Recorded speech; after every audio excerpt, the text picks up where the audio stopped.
반갑습니다. 오늘은 한번 우리 대학부래요. 제가 지금 정신이 많이 없어요. 여러분 죄송한데 제가 말씀을 시작하기에 앞서서 여러분들께 기도의 제목을 하나 올려드렸으면 좋겠습니다. 뭐냐면 저를 위해 기도해 주세요. 지금 제가 좀 몸이 좀 안 좋아요. 제가 사실은 이런 말 하는 것 진짜 하기 싫었는데 해야 될 것 같아서 할 것 같습니다. 제가 어떤 성격을 가졌는지 여러분들 좀 눈치를 채실 수도 있고 뭐 판단을 각자 하실 수도 있지만 사실은 저는 좀 많은 우울 기질과 함께 불안 증상이 사실은 있는 사람이에요. 그래서 사람들을 대하는 것들이 사실은 편하지 않은 부류에 속하는 사람입니다. 그리고 사실은 좀 제가 정신도 매우 불안하고 우울한 기쁘기 때문에 가끔씩 사람들 앞에 설 때 물론 가끔입니다만 입이 닫히고 그냥 쓰러질 것 같은 순간이 있어요. 그래서 오늘 설교 가운데 주님의 은혜로 말미암아 그런 적이 없었는데 지금 솔직히 살짝 좀 그렇거든요. 그래서 제가 여러분들 설교를 무사히 마칠 수 있도록 여러분들 속으로 끝까지 같이 응원하면서 졸지 마시고 긴장 같이 하시면서 설교를 들어주셨으면 감사하겠습니다. 지금 제가 가끔씩 혹시라도 심호흡을 길게 하거나 이러더라도 너무 당황해하지 말아 주셨으면 좋겠습니다. 제가 그런 병이 있어요. 사실은 솔직히 고백합니다. 네, 오늘 저는 교회의 영광스러운 종말이라는 제목으로 말씀을 나누려고 합니다. 이 말씀을 나누면서 저는 우리 가운데 있는 만연해 있는 오해에 대해서 바로잡는 시간이 되었으면 좋겠어요. 특별히 두 가지 개념의 오해를 바로 잡았으면 좋겠는 것이 있는데 두 가지가 뭐냐면 하나는 종말이며 다른 하나는 교회입니다. 제가 요즘 보고 있는 책이 하나 있거든요. 제가 참 좋아하는 친구가 선물해 준 책인데 바울의 종말론이라는 책을 보고 있습니다. 근데 거기에 바울의 종말론이라는 책을 쓴 학자가 되게 유명한 학자인데요. 거기서 이런 말을 해요. 어떠한 말을 하냐면 잘 들어주세요. 종말은 구원에 앞선다. 종말론은 구원론의 왕관이다. 종말로 구원을 바라봐야 한다는 식의 말을 합니다. 여러분, 종말은 구원에 앞선다거나 종말론은 구원론의 왕관이라는 말이 이해가 되시나요? 사실 조금 어려운 말일 수 있는데 조금만 집중하면 쉽습니다. 외국에 살고 있는 제 친한 형이요, 힘든 일이 있었을 때 저한테 이렇게 말한 적이 있어요. 그래도 힘을 내야지. 결코 종말은 구원을 앞서지 못하니까 이라는 말을 했어요. 어디서 이런 말을 들었나 봐요. 들었는데 이렇게 말하더라고요. 뭐라고 얘기하냐면 결코 종말은 구원을 앞서지 못하니까. 그러니까 이렇게 말을 할 때에 그 형이 이 말을 한 의도는 이해가 됐습니다. 무슨 말이냐면 어떠한 환난이나 어려움이 온다 하여도 하나님의 구원은 결코 취소되지 않을 것이며 하나님께서 우리들의 영혼을 구원하실 거라는 말로 그렇게 말을 한 것이겠죠. 그런데 전 그 친한 형의 의도는 이해했지만 이렇게 말을 조금 수정해 줬어요. 왜냐하면 원래 그 말은 보스라는 사람이 한 말인데 형님 원래는 이 말이 이런 뜻입니다. 원래는 뭐라고 표현하는 게 맞냐면 종말은 구원에 앞선다 라고 말하는 것이 옳습니다 라고 이해해 주셨어요. 종말은 구원에 앞선다라는 말을 원래 그 책에서나 그 학자가 얘기하지만 왜 우리가 형이 표현하듯이 익숙하게 구원이 종말에 앞선다 라고 인식을 하는지 저는 쉽게 이해할 수 있을 것 같습니다. 왜냐하면 종말에 대한 잘못된 이해가 우리 가운데 있기 때문입니다. 사실 오늘날은 종말이 많은 오해를 받고 있어요. 여러분들 종말하면 무엇이 떠오르나요? 종말. 혹시 영화 2012 보셨나요? 영화 2012의 마지막 날들의 이 말 종말에 대해서 다루고 있잖아요. 막 거대한 산사태가 일어나고 지진이 일어나고 요즘에 또 지진 관련된 또 영화 샌 안드레아스인가요? 관련된 영화가 또 있다고 하죠. 보진 않았지만 그런 것이라든지 또 영화 요즘에 인기 있는 영화 있죠. 매드맥스 보셨나요? 저는 보는 내내 자가지고 다시 봐야 될 영화인데 그 매드맥스 같은 경우도 마지막 종말의 때를 다루고 있는데 그 풍경이 어떠냐면 매우 황량하고 핵정전 이후에 거의 세상이 멸망했다라고 표현을 하거든요. 세상이 멸망한 이후 매우 황량하고 매우 척박한 그런 세상들을 이야기하고 있어요. 그것이 보통 우리가 느끼는 우리가 생각하는 종말이 아닌가 싶습니다. 그러니까 뭐냐면 재앙, 대재앙, 대환란, 멸망, 심판, 영원, 세상 사람들이 말할 때는 모든 게 다 끝난 다음에 매우 황량해진 그런 상태를 종말이다라고 우리가 인식을 쉽게 하는데, 사실은요, 성경은 정확히 그 반대를 이야기하거든요. 성경은 정확히 그 반대를 이야기하는데 어떻게 이해하냐면, 성경은 종말을 영광이다라고 이야기를 해요. 영광이며 비교할 수 없는 영화다라고 이야기를 합니다.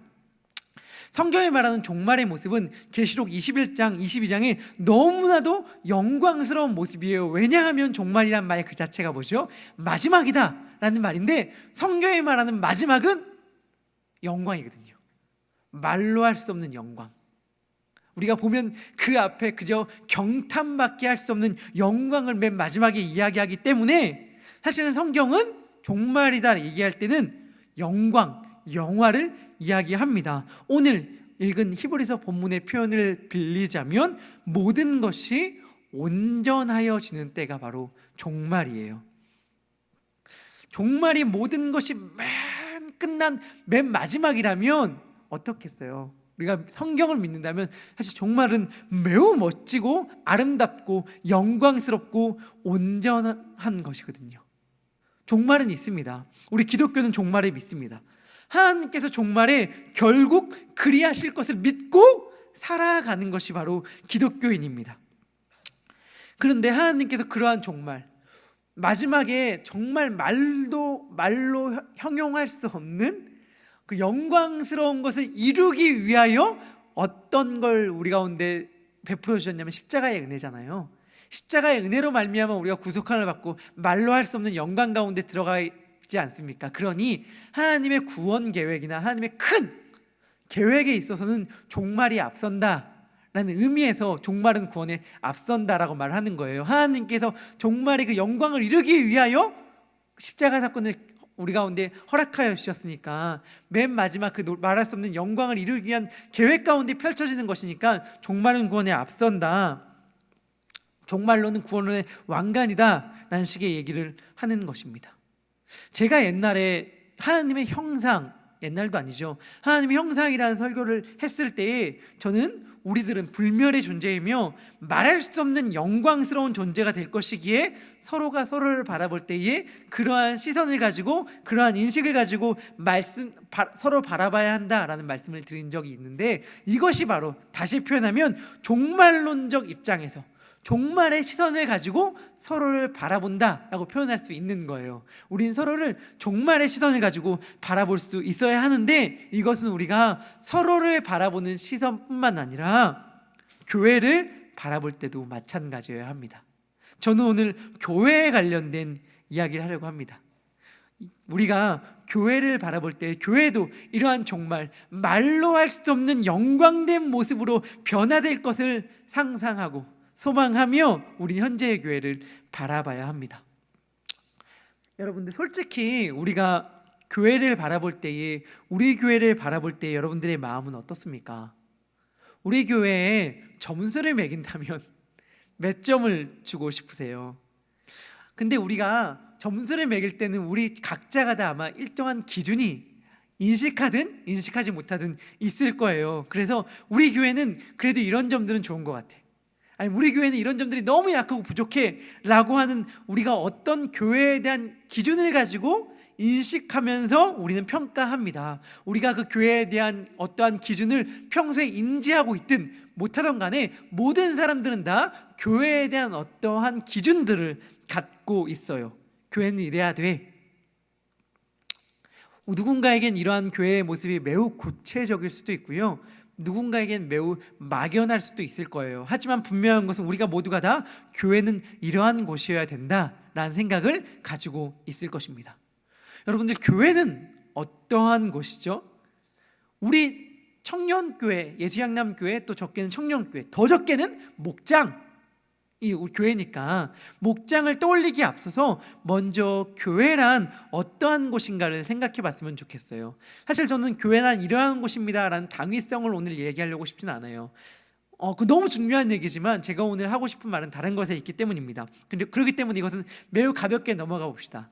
교회는 어떠한 곳이죠? 우리는 교회에 대해 사실은 많은 이야기들을 합니다.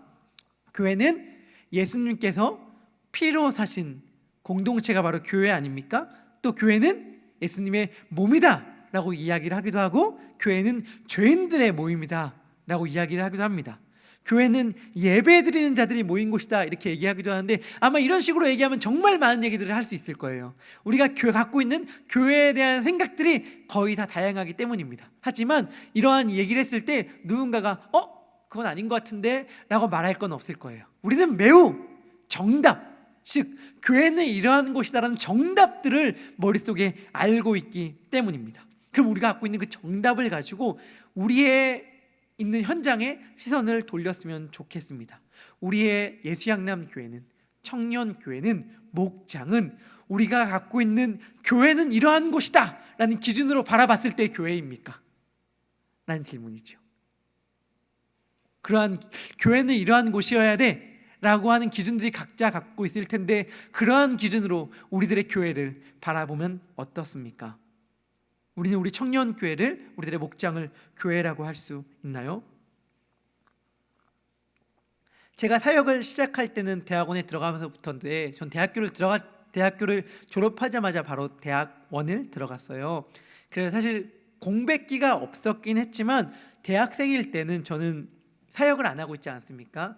대학생일 때 저도 이렇게 많은 청년이란 이름으로 이렇게 교회 활동들을 하고 섬기고 목장에 가입돼 있고 또 이런저런 일들을 행하였습니다. 그럴 때 남들이 볼 때는 교회에서 이런저런 많은 일들을 맡아서 행한다라고 하는 평가를 받으면서 일을 했어요. 근데 그렇게 청년들이 있는 공동체에 속해 있으면서 열심히 사역하고 예배드리고 봉사하고 섬겼지만, 그때에 제가 가장 많이 입에 달고 다니면서 친한 친구들에게만이긴 하지만 늘 했던 말이 있습니다. 그것이 무엇이냐면, 교회가 이래서야 되겠는가 하는 말이었어요. 전 늘 그 말을 입에 달고 살았어요. 이게 교회인가? 이게 교회야? 사실 이게 제 혓바닥에서 늘 맴도는 말이었어요. 제가 습관처럼 하는 말들이 몇 가지가 있거든요. 예를 들어 이런 것들 전 습관처럼 합니다. 한 번 사는 인생인데. 또 하나는 그렇게 귀찮냐? 뭐 이런 스스로 책찍질할 때 그렇게 귀찮냐? 그리고 그보다 더 많이 했던 말이 이게 교회야? 라는 말이었던 것 같아요. 이게 교회야? 그러니까 너무 안타까운 모습들이 많이 느껴지니까요. 그러니까 제가 볼 때는 아무리 봐도 우리 공동체의 모습 가운데에 물론 교회라는 이름으로 모이긴 했지만 교회가 마땅히 교회되어야 될 모습들을 보이지 않고 있다고 느껴지는 거예요. 그래서 너무 안타깝고 답답해서 늘 얘기했어요. 이게 교회야? 그러면서 스스로 생각했죠. 뭐냐면 이게 교회가 아니다라는 이유들을 늘 생각했어요. 수십 가지를 댈 수 있을 것 같더라고요. 왜 교회가 아닌가? 우리들의 모임이 그냥 모임이지 정말 교회라면 갖춰야 될 것들이 이렇게 있는데 정말 이것들이 우리 교회 가운데 있는가 하면서 교회가 아닌 이유들을 쭉쭉쭉 저는 이렇게 늘 생각하고 말하고 다녔던 것 같아요. 저는 책의 영향을 좀 강하게 받는 사람입니다. 사람보다 책의 영향을 더 받는 것 같은데, 저는 어떠한 시기에 어떠한 책을 읽을 때 확 경도되는 경향이 있어요. 그래서 한때 제가 안병문 선생님이라고 존경하는 선생님의 책을 읽었을 때는 이렇게 생각했어요. 모든 문제는 다 예수님이 늦게 오셔서다. 예수님이 승천하신 다음에 금방 올 거라고 다 믿고 기다렸는데 예수님이 하루가 지나도 안 가고, 한 달이 지나도 안 가고, 1년이 지나도 안 가고, 10년이 지나도 안 오고, 100년이 지나도 안 오고, 1000년이 지나도 안 오는데 어떻게 그 믿음을 그렇게 유지할 수 있을 것인가? 모든 문제는 다 예수님이 늦게 오셔서 아닙니까? 라는 생각을 가진 적이 있습니다. 또 한때는 큰 교회들, 대형 교회들, 흔히 메가처치라고 하는 교회들을 비판하는 책을 보고선 이렇게 생각을 했죠. 그렇구나.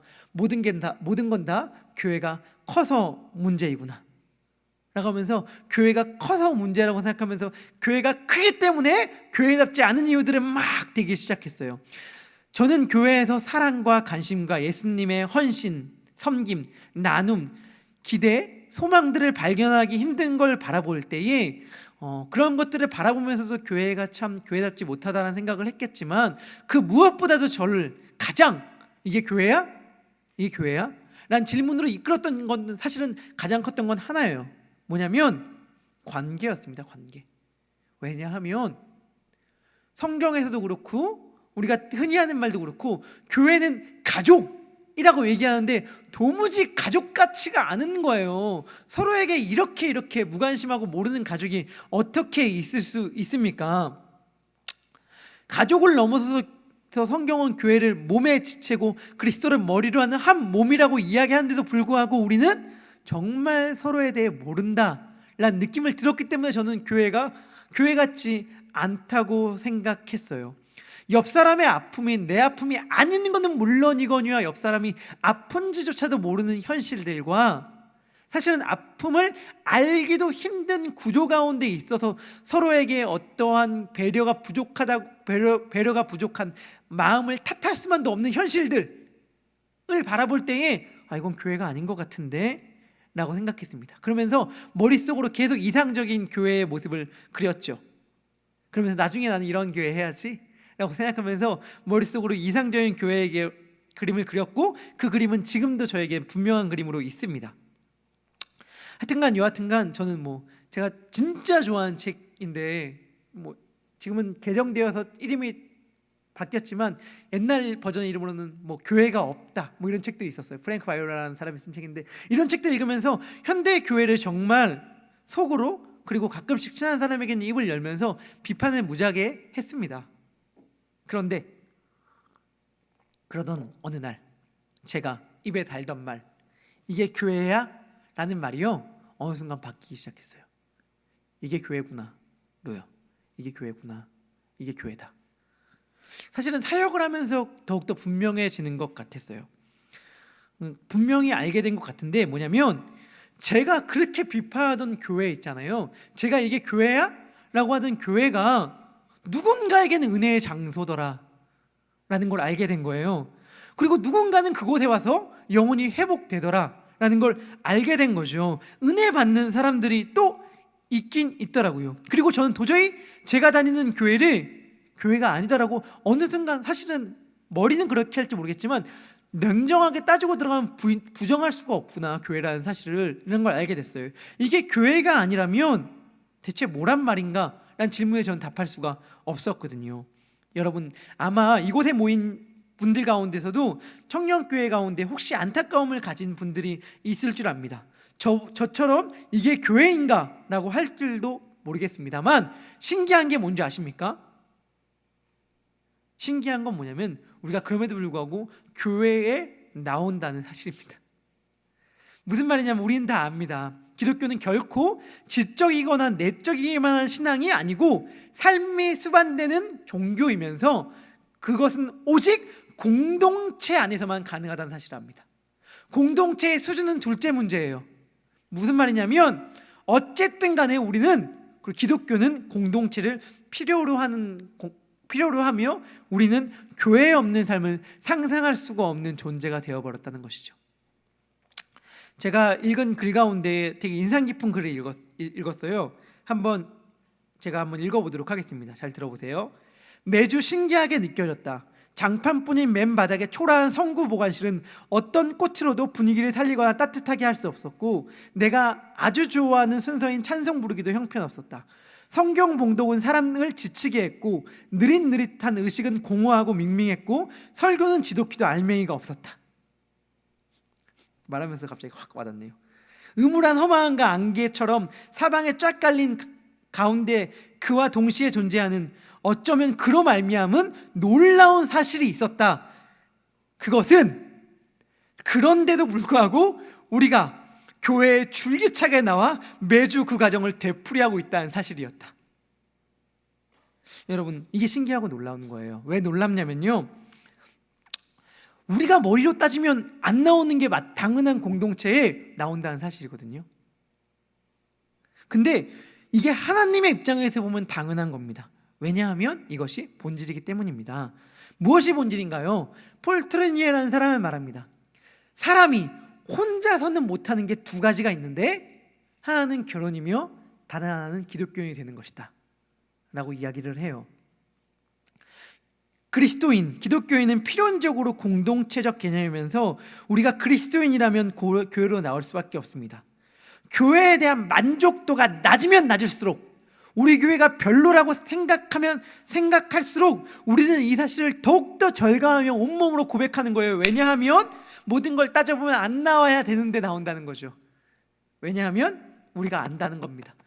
이것이 본질이라는 사실을. 우리 몸이 안다는 거예요. 우리 영혼이 안다는 것입니다. 여기에 나오는 것은 나오지 못하는 수많은 수십 가지의 이유들이 있음에도 불구하고 우리가 그리스도인으로 살아갈 때 도저히 양보할 수 없는 것이기 때문에 나올 수밖에 없다는 것을 우리는 온몸으로 진심을 담아 매주 고백하는 것입니다. 그렇기에 우리가 이 가운데 나와서 실상은 우리가 너무 꺼려하며 함께하기 힘들어하는 그 지체도 그가 없이는 내가 나댈 수가 없으며 내가 교회될 수가 없다는 사실을 우리는 매주일 사실을 온몸으로 고백하고 있는 거예요. 그것이 교회이며 엄밀히 말하면 교회의 신비이기도 합니다. 제가 이제서야 본문을 봅니다. 오늘 본문을 보세요. 오늘 본문 히브리서 11장은요 믿음의 사람들의 목록이 쭉 나와요. 제가 가장 좋아하는 아벨부터 시작해서 믿음의 사람들의 목록이 쭉 나오는데, 이러한 사람들의 믿음의 사람들의 목록을 바라볼 때 우리는 어떠한 생각들이 드냐면 기가 죽죠.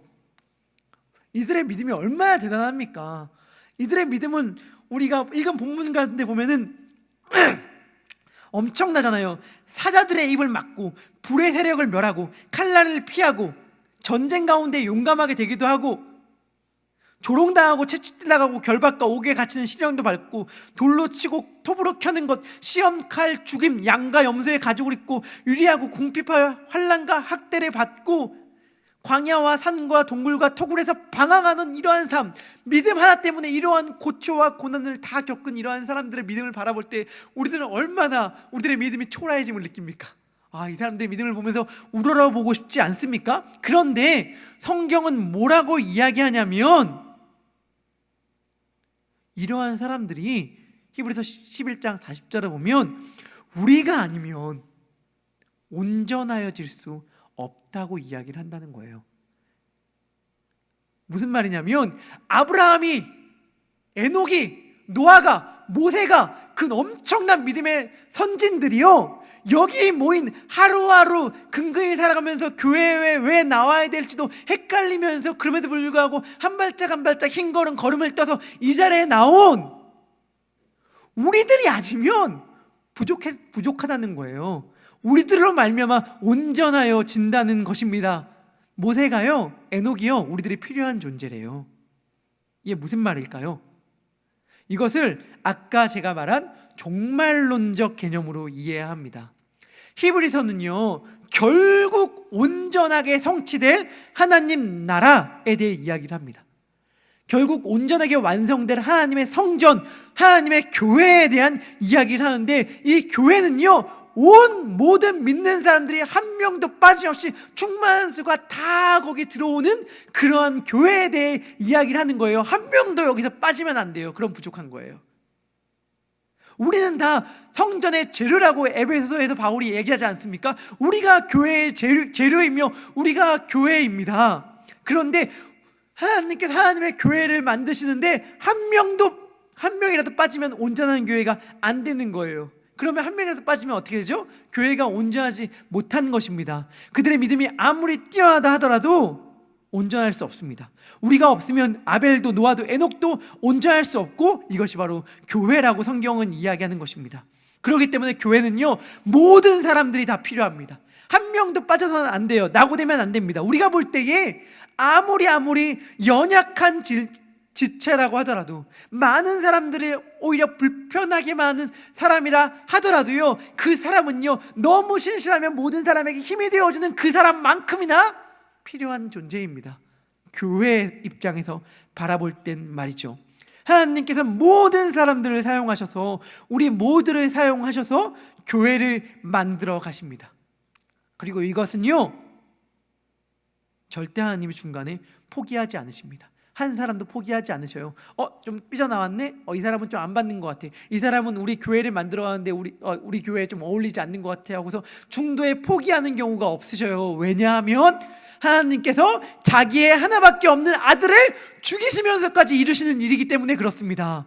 교회는 예수 그리스도의 피로 산 공동체 아닙니까? 예수님께서 죽으심으로 말미암아 하나님께서 자기 하나밖에 없는 아들을 죽이심으로 말미암아 교회를 만들겠다라고 선언을 하시며 교회를 세워나가는데 너 안 되겠다, 중도에 탈락 하시겠습니까?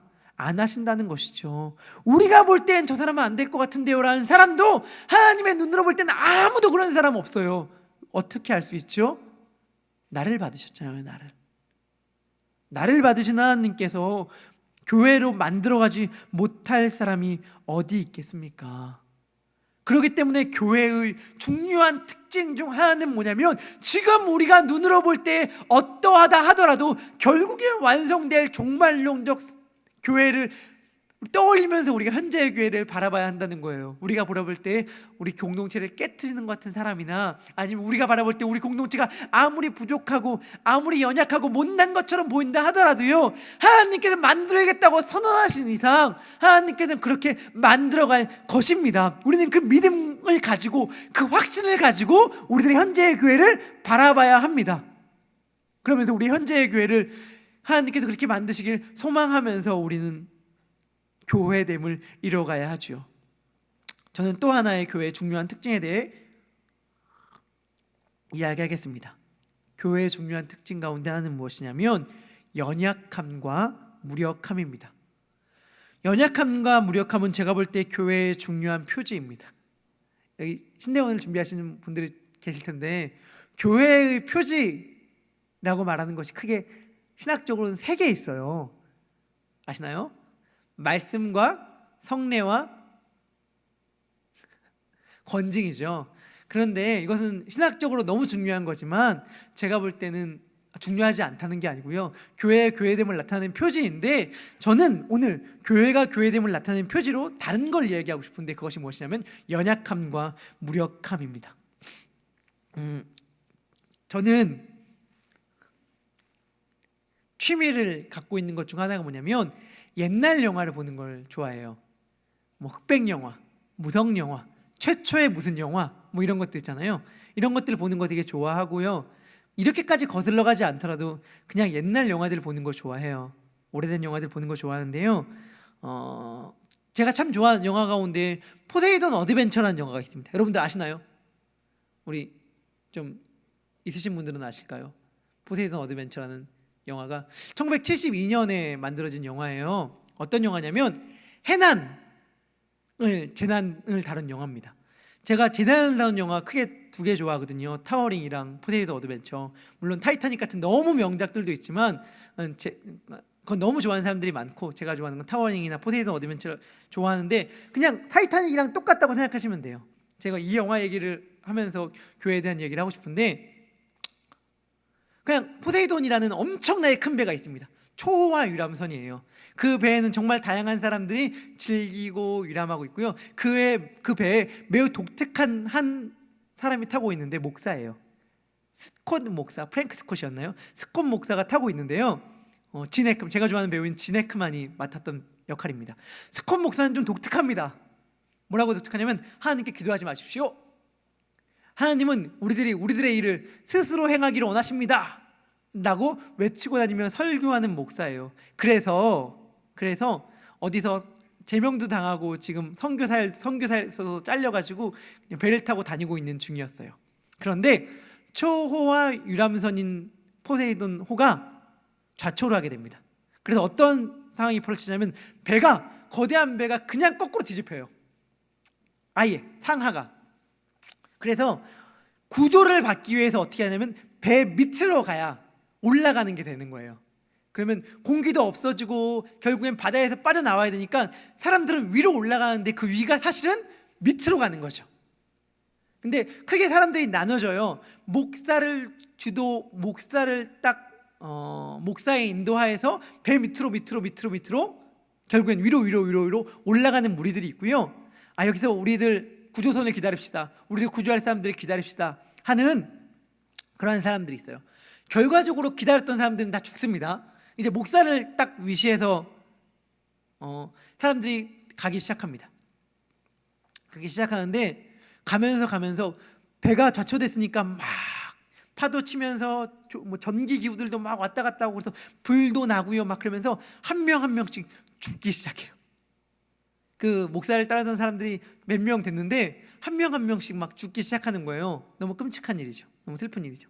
근데 맨 마지막 목사가 그래도 자기를 따르는 수명의 사람들을 뒤에 놔두고 이제 맨 마지막 딱 한 단계를 왔는데 거기에 무슨 문이 있어요. 문 손잡이를 돌리면 그 문이 열리면서 한 단계 더 위로 올라갈 수 있는 그 길이 열리는 게 있었어요. 쉽게 이해가 잘 안 되시지만 그냥 이렇게 얘기하면 돼요. 문을 열면 위로 올라갈 수 있는 그런 게 있었는데 그 뜨거운 증기로 말미암아 문 손잡이가 다 달궈져 있는 거예요. 그리고 배가 기울고 모든 게 무너져서요.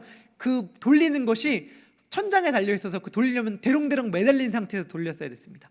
근데 그 단계까지 딱 오는데 그게 최후의 단계인 거예요. 쉽게 말하면 저걸 돌리고 매달려서 천장에 매달려서 저걸 돌리기만 하면 문이 열리고 나갈 수가 있는 상황인데 돌리기에는 그건 너무 뜨거워서 놔버리면 추락해서 죽게 되는 그러한 상황 가운데에 처해져 있을 때 제가 너무 인상 깊게 들었던 스콧 목사라는 분의 마지막 대사가 나와요. 어떻게 하냐면 스콧 목사가요 딱 점프를 해서 매달린 다음에 손이 익는데 그걸 돌려서 문을 연 다음에 떨어져 죽거든요. 그리고 나머지 사람들은 구조를 받아요. 결국엔 목사가 자신을 희생하면서 나머지 사람들을 살리는데 그때 목사가 자신을 희생하면서 했던 대사가 있습니다. 뭐라고 대사하는지 제가 한번 볼까요? 제가 한번 읽어볼게요. 하나님, 뭘 더 원하죠? 우리들은 당신 없이 여기까지 왔습니다. 당신의 도움 없이 했어요. 도와주진 않아도 좋으니 방해나 하지 말라고요. 우리를 내버려둬요. 얼마나 더 희생하고 피를 흘려야 됩니까? 얼마나 더 죽어야 되죠? 벨로는 모자라요? 에이커는요? 이제 린더까지 한 명 더 원해요? 그럼 날 데려가요 하면서 돌리면서 이 말 외치고 떨어져 죽거든요. 대신에 다른 사람들은 구조하고 죽습니다. 저는요 이 대사가 너무 인상 깊더라고요. 무슨 대사가 인상 깊었냐면 하나님, 저희는 당신의 도움 없이 여기까지 왔습니다. 도움은 필요 없으니 방해나 하지 마십시오. 이 말이 되게 인상 깊었단 말이죠. 그리고 죽었어요. 그러니까 제가 인상 깊은 이유는 뭐냐면 이때 하나님 뭐하고 계셨지라는 생각이 들어서 그래요. 이때 하나님 뭐하고 계셨지? 그러니까 하나님이 아무것도 하지 않고 계시다는 얘기를 지금 하는 거잖아요. 하나님 아무것도 하지 않고 있지 않습니까? 우리들은 우리들의 힘을 다해서 지금 스스로 우리들의 길을 개척해서 지금 살아가려고 하는데 하나님은 아무것도 안 도와주잖아요. 아니요. 사실 제가 느낄 땐 도움은커녕 방해만 하고 있는 것처럼 느껴집니다. 하나님 도움은 필요 없습니다. 제가 알아서 잘 할게요. 그러니 방해나 하지 마십시오라는 말을 하는 이유가 뭘까라고 생각해 봤을 때 그 이유는 하나님이 아무것도 안 하고 있는 것처럼 보이니까 우리의 현실 가운데서 그냥 그러한 인식 가운데 들었어요. 그러니까 그때 하나님 뭐하고 계셨을까? 라는 생각을 했던 거죠. 그러면서 본문을 생각하고 본문을 떠올립니다. 특히 히브리서 11장을 떠올리는 거죠. 뭘 어떻게 떠올리냐면 히브리서 11장 제일 처음 나오는 아벨이 돌 맞아 죽을 때 하나님은 어디 계셨습니까? 라는 거죠. 아벨 뿐인가요? 아까 우리가 32절부터 쭉 읽어나갔던 그 믿음의 사람들이 고난당할 때에 하나님은 뭘 하고 계셨을까요? 이사야는 톱으로 켜서 죽임을 당했다고 얘기를 하는데 그때 하나님은 어디 계셨습니까? 바울이 목배임을 당하고 원형 경기장에서 그리스도인들이 사자의 밥이 되었을 때 하나님은 어디 계셨을까요?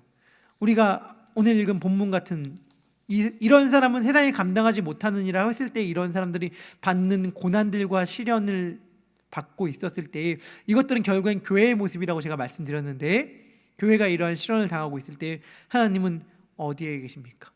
그런데 히브리서 12장에서요 이 사람들이 결국엔 증언대 위에 서거든요. 증인이라고 얘기해요. 증인. 그러면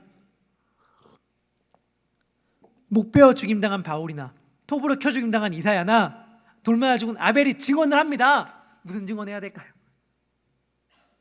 만약 우리들에게 아직 결과를 안 죽은 우리들에게 이 자리에 와서 증언한다면 무슨 증언하겠습니까?